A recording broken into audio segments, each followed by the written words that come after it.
100,000 inhabitants were without power today as a power blackout affected the entire country. It occurred early this morning and the power was finally restored as the VPT does not wish to comment on the reason for the power. An employee says that there was an unknown intrusion into the VPT computer system. Unauthorized commands were issued. This information has not been confirmed.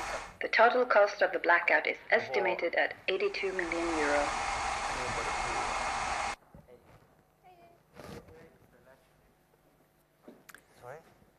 82 million euros for a cyber attack towards the power grid. Let that sink in for a while. That's quite a lot of costs, quite a lot of damage caused by a cyber attack. Luckily, this introduction here that you saw, it was a hypothetical attack scenario that we were developing in a research project 6-7 years ago. So it didn't happen. That's the good news. But I'm going to talk about the cyber infrastructure and how dependent we are on it. And I wanted to start with this picture.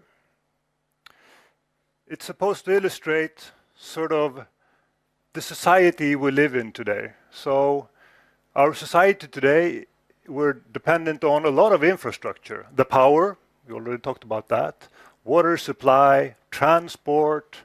We have rails, cars. And for all of those infrastructures, all of those are dependent on IT. Now, already today, at the power company, we may have hundreds or thousands of IT systems interconnected at the company, somehow contributing to deliver the power. For one thing, the control systems actually controlling the power grid as such. Another is to make sure that everyone get the right bills and that the employees are treated in a good way, and system. So at the company, we have many systems. We have many companies interconnected, and that's a fundament in our society. In the future, in particular at the technical university like KTH, we're very fond of thinking about, well, how will the future be? And the future, we see it in becoming even more smart. So today we talk about smart cities, smart grids, smart transport, self-driving cars, and so on.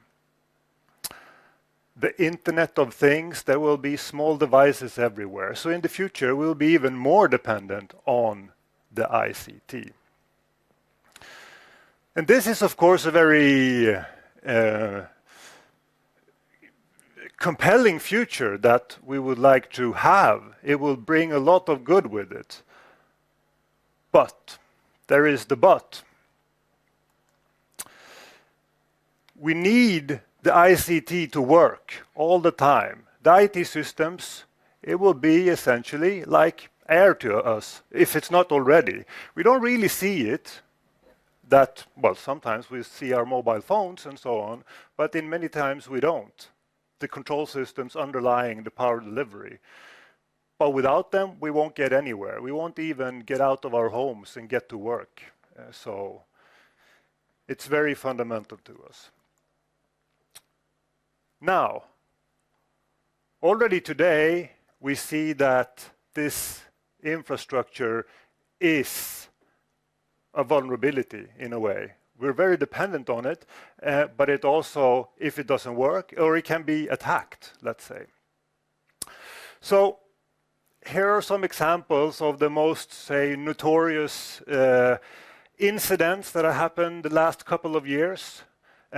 Typically, when it comes to cyber attacks, they get strange names like these.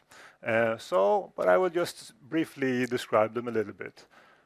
The first one, crash override. Actually, this was the first incident or attack on the power grid. So it was, in a way, quite similar to the scenario that we worked with a couple of years earlier. In 2015, the power went out in Ukraine. I don't know the exact figures on how much cost that took, but for a couple of hours, a couple of 100,000 people were affected. Just 1 year after that incident, in 2016, it happened again. In the first case, it was a quite manual attack. Someone manually opened breakers in the power grid and made sure that it was difficult to restore. So computers were cleaned and were difficult to get back up when the attackers were ready. At the second attack, the whole thing was very automated and with very powerful attack tools, or done by very powerful attack tools. So it did happen. It already happened.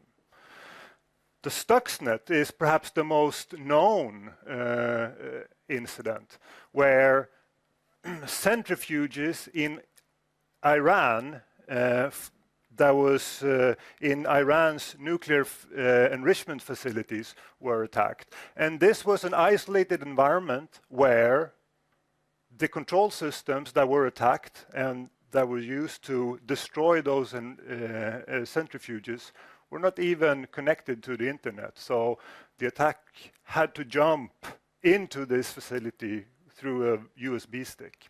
So it was a very advanced attack too.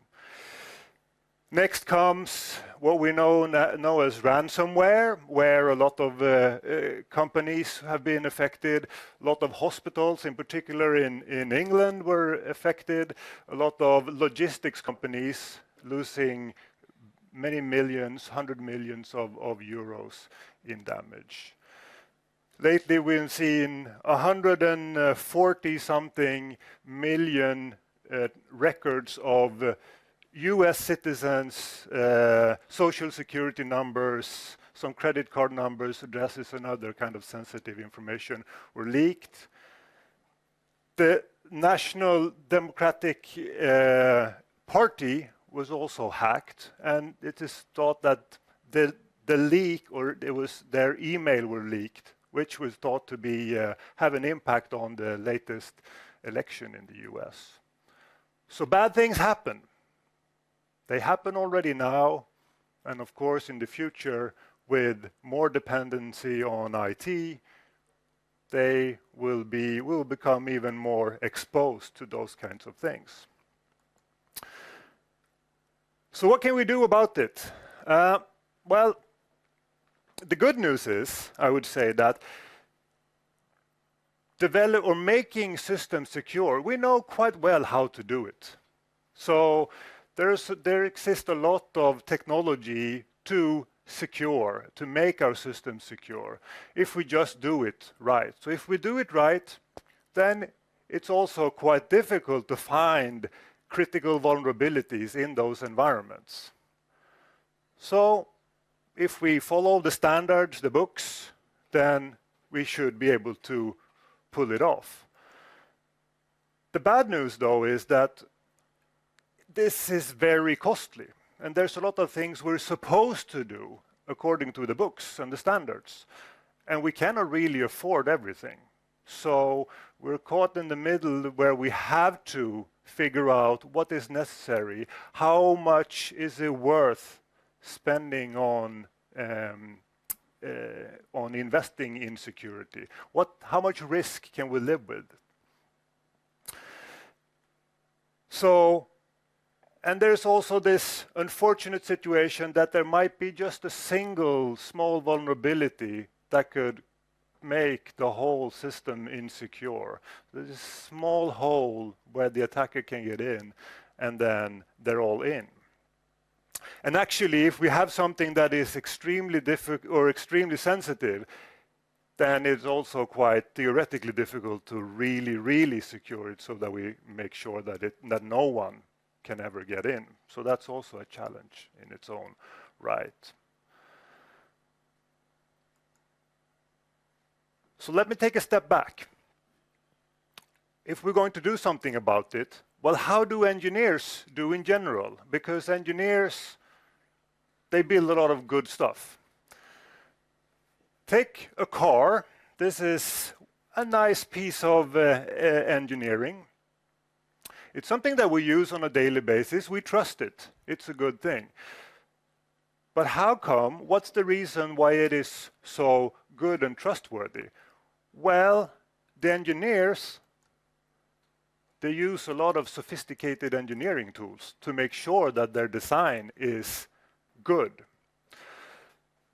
So for one thing, the engineers are kept busy with trying to make the car get as little friction as possible, perhaps, so we can model the car in computer systems and then make sure that the airflow is as optimal as we can.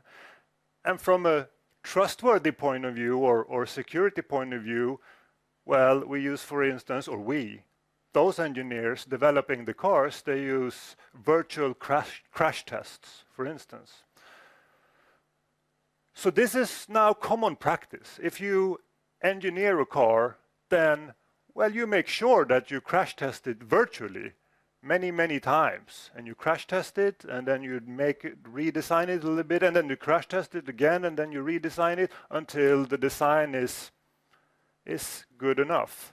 Of course, also here, we won't be able to, no car is really 100% secure. There's always this risk that we're exposed to. But nevertheless, it's a very fine piece of engineering. So unfortunately, in the ICT world, we're not as advanced as our colleagues in vehicle engineering say. But we should do the same. So this is also what we're trying to do then at KTH. So take a system infrastructure like this. So this is a cyber infrastructure, say. So this is a very simplified picture of approximately how a control system and environment could look like at, say, a power company or something similar. There's a lot of components here doing different parts of the control of the power grid. And all of this, we want to make sure that it's secure. So what do we do? What do we do at KTH? Well, we try to make advanced engineering tools representing security of this. So this is a picture that I would like to present, which is essentially, this is where we have modeled a control system environment. Now what you see here is that here there's a red dot. This is where we have virtually placed an attacker. Over here, there's a blue dot. This is something that we're very